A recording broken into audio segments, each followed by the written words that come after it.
दररोजप्रमाणे आजही मी कॉलेजला आले होते, तेव्हाच मला शर्माजी यांचा फोन आला. शर्माजी यांनी मला सांगितलं की एक ग्राहक आला आहे, तो चांगली रक्कम देत आहे. तू सांगशील तर मी निश्चित करू का? मी म्हणाले, ठीक आहे, करा आणि त्याचा पत्ता मला पाठवा. आता 6 महिन्यात माझा दरही खूप कमी झाला होता. थोड्याच वेळात मला माझ्या मोबाईलवर एक अतिशय स्वस्त लॉजचा पत्ता आला. त्या लॉजमध्ये मी अनेकदा अनेक लोकांसोबत रंगीन रात्री घालवल्या होत्या. त्या पत्त्यासोबत एक मोबाईल नंबरही होता. मी त्या नंबरवर मेसेज केला.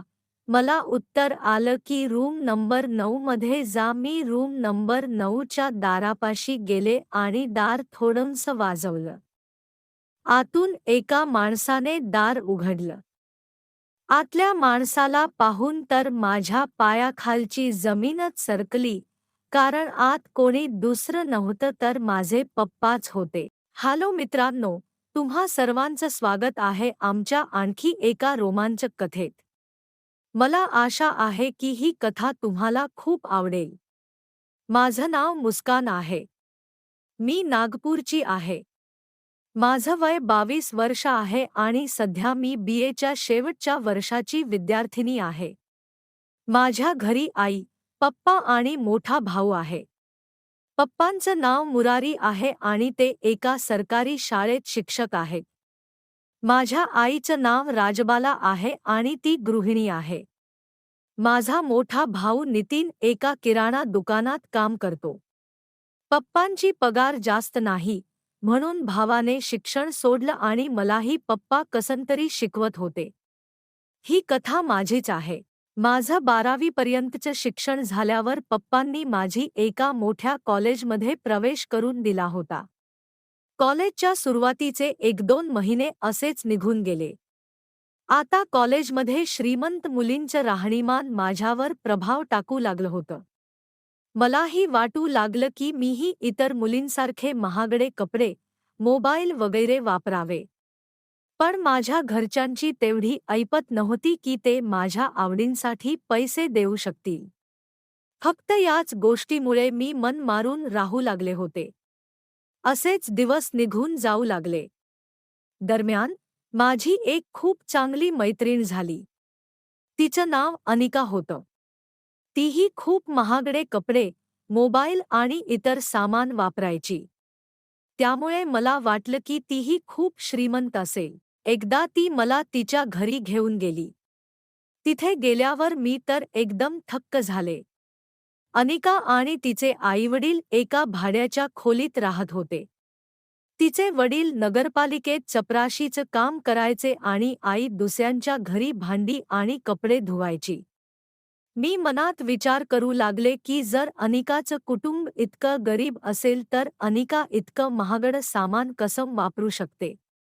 मग थोडा वेळ तिच्या घरी घालवल्यावर आम्ही दोघी बाहेर पडलो. आम्ही एका भेळपुरीवाल्याकडे गेलो. अनिकाने 2 भेळींची ऑर्डर दिली. तेव्हाच मला राहवलं नाही आणि मी अनिकाला विचारलंच, अनिका, तुझ्याशी एक गोष्ट विचारू का? तू रागावू नकोस, अनिकाने म्हणालं. हो, विचार ना, काय आहे? मी म्हणाले, अनिका, आताच मी तुझ्या घरची परिस्थिती पाहिली आणि माझ्या घरचीही तुझ्यासारखीच आहे. पण तू हे सगळं महागडं कपडे, मोबाईल घेण्यासाठी पैसे कुठून आणतेस? अनिका थोडा वेळ माझ्याकडे पाहत राहिली, मग म्हणाली, पहा मुस्कान, तू माझी सर्वात चांगली मैत्रीण आहेस, म्हणून तुला सांगते. पण तू मला वचन दे की ही गोष्ट तू कोणालाही सांगणार नाहीस. मी म्हणाले, वचन, कोणालाही सांगणार नाही.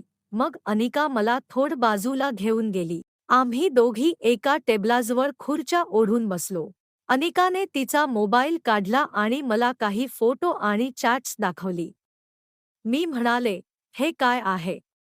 तू बाजारू आहेस का? अनिकाने म्हणालं, हो, पण तू वचन दिलं आहेस की तू कोणालाही काही सांगणार नाहीस. मी म्हणाले, हो, मला माहिती आहे. आणि मी कोणाला का सांगणार? लोक मला ओळखतात का? मला थोडं विचित्र वाटत होतं आणि मोठ्या संभ्रमात मी अनिकाला विचारलं, अनिका, एकदा किती पैसे मिळतात? अनिका माझ्याकडे पाहून हसली. काय विचारतेस? उद्यापासून तूही येणार का? मी म्हणाले, नाही बाबा, मला यायचं नाही. फक्त असंच विचारते. सांग ना किती मिळतात? अनिकाने म्हणालं, एकदा 4,000 ते 6,000च्या दरम्यान मिळतात. मी म्हणाले, इतके सगळे पैसे? मी विचार करू लागले की 6,000 खरंच खूप आहेत. कोणाला कळलं तर? अनिकाने म्हणालं, कोणाला कळणार नाही. सांग, येणार का आज? मी म्हणाले, नाही बाबा, आज नाही. अनिकाने म्हणालं, म्हणजे उद्या येणार? मी हसून खाली नजर टाकली. अनिकाला समजलं की आता माझी होकार आहे. मी म्हणाले, अनिका, पण याआधी मी कोणासोबत हे सगळं केलं नाहीये. अनिकाने म्हणालं, काय बोलतेस? मी होकारार्थी मान हलवली. अनिका म्हणाली, मग तर मॅडम, तुला 6,000 नाही तर 80,000 मिळतील. मी म्हणाले, काय म्हणतेस? 80,000? मी तर एकदम चकित झाले. मग हळूच म्हणाले, पण यार, मी रात्री येऊ शकणार नाही. अनिकाने म्हणालं, बुद्धू, तुला कोणी सांगितलं की रात्री यायचं आहे? मी म्हणाले, तूच तर आता म्हणालीस की पहिल्या रात्री. अनिकाने म्हणालं, अरे, दिवसात जायचं आहे. मी म्हणाले, यार, मला भीती वाटते आहे. अनिकाने म्हणालं, घाबरू नकोस, मी आहे ना तुझ्यासोबत. मी म्हणाले, चल, आता मी निघते. उशीर झाला आहे. आई रस्ता पाहत असेल. अनिकाने म्हणालं, उद्या थोड लवकर ये. मी म्हणाले, का? अनिकाने म्हणालं, तुला कोणाला तरी दाखवायचं आहे. तिचं बोलणं ऐकून मी हसले आणि तिथून घरी आले. घरी आल्यावर मला अनिकाचं बोलणं आठवत होतं आणि माझ्या मनात गुदगुदी होत होती. मी माझ्या इज्जतीचा विचार सोडून फक्त माझ्या आवडींबद्दल विचार करू लागले. मग मी फ्रेश होण्यासाठी बाथरूममध्ये गेले. बाथरूममध्ये आज पहिल्यांदा मी माझ्या शरीराकडे वेगळ्या नजरेने पाहिलं. मग कपडे घालून बाहेर आले. तोपर्यंत पप्पा आणि भैया पण आले होते. मी आईच्या कामात हातभार लावायला लागले. रात्र झाली तेव्हा सगळ्यांनी जेवण केलं. आई आणि पप्पा एका खोलीत गेले आणि एका खोलीत मी आणि माझा भाऊ झोपतो. मी अंथरुणावर पडताच पैसे मिळाल्यावर काय काय करेन हे विचारू लागले आणि मला कधी झोप लागली कळंच नाही. मग सकाळी उठले. आज मला लवकर जायचं होतं म्हणून सगळी कामं मी पटापट उरकली. आंघोळ करून फ्रेश झाले आणि कॉलेजला आले. अजून अनिका आली नव्हती. मी कॉलेजच्या गेटवर अनिकाची वाट पाहू लागले. थोड्याच वेळात अनिका पण आली. अनिकाने म्हणालं, ओहो, लाडो, आज तर खूप सजून-धजून आली आहेस आणि लवकरही. मी म्हणाले, तुला इतका उशीर कसा झाला? कधीपासून तुझी वाट पाहते. अनिकाने म्हणालं, ठीक आहे, आता चल पटकन. मी म्हणाले, अरे, इकडे कुठे?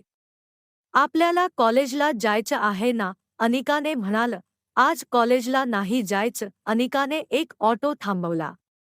आम्ही दोघी ऑटोमध्ये बसून एका लॉजजवळ आलो. आम्ही लॉजमध्ये येऊन एका रूममध्ये बसलो. अनिकाने मला सांगितलं, तुला पाहायला एक माणूस येणार आहे. तो इथे आला की घाबरू नकोस आणि तो जसं सांगेल तसं कर. ठीक आहे, मी होकारार्थी मान हलवली. तेवढ्यात डोअर बेल वाजली.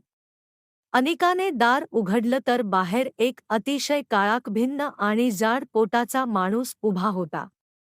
त्याचं वय साधारण 42 ते 45च्या दरम्यान असेल. अनिकाने त्या माणसाला म्हणालं, या शर्माजी. मी समजले की त्याचं नाव शर्माजी आहे. शर्माजी आत आले. अनिकाने दार बंद केलं. मी पलंगावर बसले होते. मला थोडी घबराट होत होती. तेव्हाच शर्माजी यांचा फोन वाजला. शर्माजी यांनी फोन उचलला आणि म्हणाले, अरे भाई, थोडं संयम ठेव. मुलगी पाहायला आलोय. आता पाहून तुला फोन करतो. शर्माजी यांनी फोन ठेवला आणि म्हणाले, अनिका, ही मुलगी नवीन आहे. तिला सगळं समजावून सांग. अनिकाने म्हणालं, ठीक आहे, शर्माजी. तेव्हाच शर्माजी यांना पुन्हा फोन आला. शर्माजी म्हणाले, ठीक आहे, पाठवतो. शर्माजी अनिकाला म्हणाले, चल अनिका, 80,000 मध्ये ठरलं आहे. हा घे पत्ता, इथे जा आणि हो, माझं 10% लागेल. याला नीट समजावून सांग. शर्माजी यांनी एका कागदावर पत्ता लिहिला आणि अनिकाच्या हातात दिला आणि ते बाहेर निघून गेले. अनिकाने म्हणालं, चल मॅडम, जायचं आहे. कपडे घाल. मी कपडे घातले आणि आम्ही दोघी लॉजच्या बाहेर आलो. अनिकाने मला तो पत्ता सांगितला आणि कुठे जायचं, काय लक्षात ठेवायचं हे समजावलं. मी होकार भरत एक ऑटो थांबवला आणि त्या पत्त्यावर पोहोचले. तो एक अतिशय आलिशान बंगला होता. मी तर पाहतच राहिले. मी त्या बंगल्याच्या गेटजवळ पोहोचले. तिथे पोहोचताच गार्डने मला आत यायला सांगितलं. मी आत गेले. बंगला आतून तर जणू एखादा महालच होता. मी आत येऊन उभी राहिले. तेव्हाच समोरच्या एका खोलीतून एक बॉडीबिल्डरसारखा माणूस बाहेर आला. त्याचं वय साधारण 50च्या पुढे गेलं होतं. तो माझ्याजवळ आला आणि मला सोफ्यावर बसायला सांगितलं. मी सोफ्यावर बसले.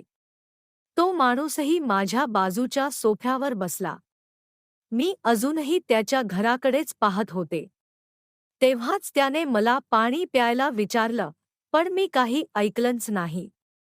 2-3 वेळा विचारल्यावर त्याने थोड्या जोरात आवाज दिला. तेव्हाच मी भानावर आले.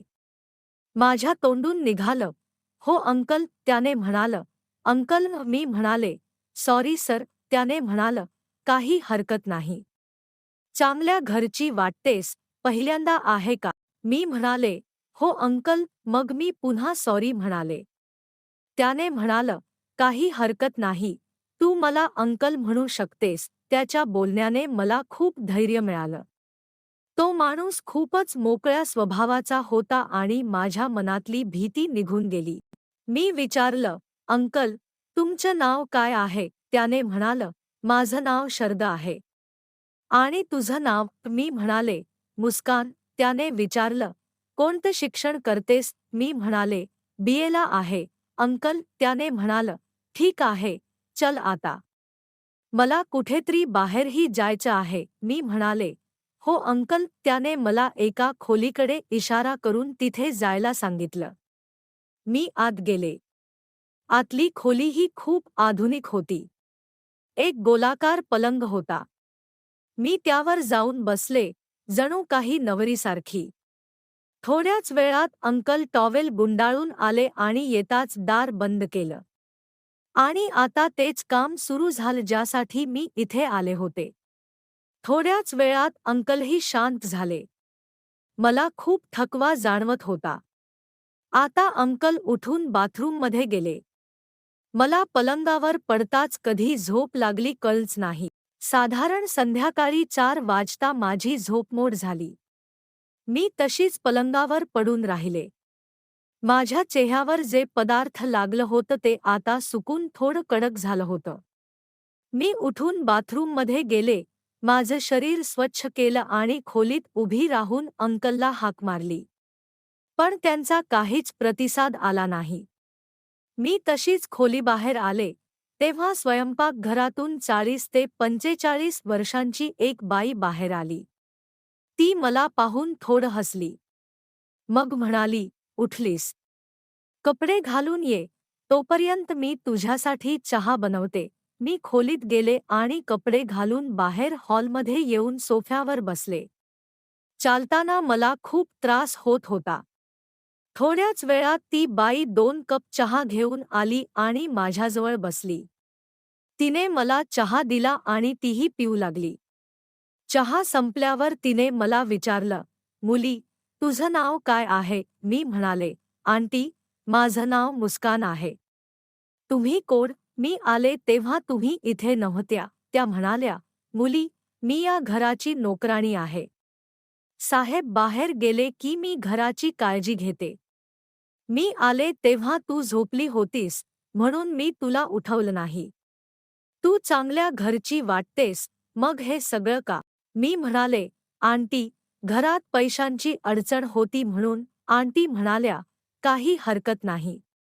थांब, मी येते, असं म्हणून त्या एका खोलीत गेल्या आणि आतून एका हातात पैशांचा गठ्ठा घेऊन आल्या. मला पैसे देत म्हणाल्या, हे घे मुली, तुझे 80,000. मी आंटीकडून पैसे घेतले. मग आंटी म्हणाल्या, मुली, तू खूप थकली आहेस, म्हणून रात्री झोपताना गरम दुधात थोडी हळद टाकून पी, तुझं दुखणं कमी होईल. मी म्हणाले, हो आंटी. मग मी तिथून बाहेर पडले. मी अनिकाला फोन केला. अनिकाने मला एका हॉटेलमध्ये बोलावलं. मी तिथे गेले. अनिका आणि तो माणूस आधीच तिथे आले होते. मी त्यांच्याजवळ गेले. शर्माजी यांनी विचारलं, काम झालं का? मी माझ्याकडून 80,000 काढले आणि शर्माजी यांना दिले. शर्माजी यांनी त्यांचे 10% काढले आणि बाकीचे पैसे मला परत केले. जाताना त्यांनी मला दुसऱ्या दिवशीही तयार राहायला सांगितलं. मग ते निघून गेले. मला पण खूप पैसे मिळाले होते. मग मी अनिकाला एक छोटीशी पार्टी दिली आणि घरी आले. मला शरीरात थोडं दुखत होतं. मग मी आईला पोटदुखीचं कारण सांगितलं आणि झोपायला गेले. सकाळी उठून कॉलेजसाठी तयार झाले आणि आले. आजही शर्माजी यांनी मला नव्या ग्राहकांकडे पाठवलं. आता 6 महिने निघून गेले होते. माझं राहणीमान खूप बदललं होतं आणि सगळ्यात जास्त बदल माझ्या शरीरात झाला होता. मी एक पूर्ण अविवाहित स्त्री बनले होते. आईवडिलांना खोट बोलून मी खूप आधुनिक आणि महागडे कपडे, मोबाईल आणि इतर सामान वापरू लागले होते. मग अचानक माझ्या आयुष्यात एक असा दिवस आला ज्याने माझी सगळी दुनियाच बदलून टाकली. झालं असं की दररोजप्रमाणे मी आजही कॉलेजला गेले होते. तेव्हाच मला शर्माजी यांचा फोन आला. शर्माजी यांनी मला सांगितलं की एक ग्राहक आला आहे, तो चांगली रक्कम देत आहे. तू सांगशील तर मी निश्चित करू का? मी म्हणाले, ठीक आहे, करा आणि त्याचा पत्ता मला पाठवा. आता 6 महिन्यात माझा दरही खूप कमी झाला होता. थोड्याच वेळात मला एका अतिशय स्वस्त लॉजचा पत्ता आला. त्या लॉजमध्ये मी अनेकदा अनेक लोकांसोबत भेटले होते. त्या पत्त्यासोबत एक मोबाईल नंबरही होता. मी त्या नंबरवर मेसेज केला. मला उत्तर आलं की रूम नंबर 9 मध्ये जा. मी रूम नंबर 9च्या दारापाशी गेले आणि दार थोडंसं वाजवलं. आतून एका माणसाने दार उघडलं. आतल्या माणसाला पाहून तर माझ्या पायाखालची जमीनच सरकली, कारण आत कोणी दुसरं नव्हतं तर माझे पप्पाच होते. पप्पांनी मला पाहूनही थोडे अस्वस्थ झाले होते. माझ्या तोंडून निघालं, पप्पा, तुम्ही? रूमच्या बाहेर खूप लोक येत जात होते, म्हणून मी आत गेले आणि दार आतून बंद केलं. आत गेल्यावर पप्पा मला म्हणाले, मुस्कान, कॉलेजला जाऊन तू हे सगळं करतेस. तू तर माझी सगळी इज्जत मातीला मिळवलीस. हे भगवंता, तू मला अशी मुलगी का दिलीस? काश ही जन्माला येताच मेली असती. पप्पा मला खूप वाईट बोलत होते. मग मलाही राग आला. मी पण पप्पांना अपशब्द बोलायला सुरुवात केली. मी म्हणाले, मी जर बाजारू आहे, तर तुम्ही इथे काय करायला आलात?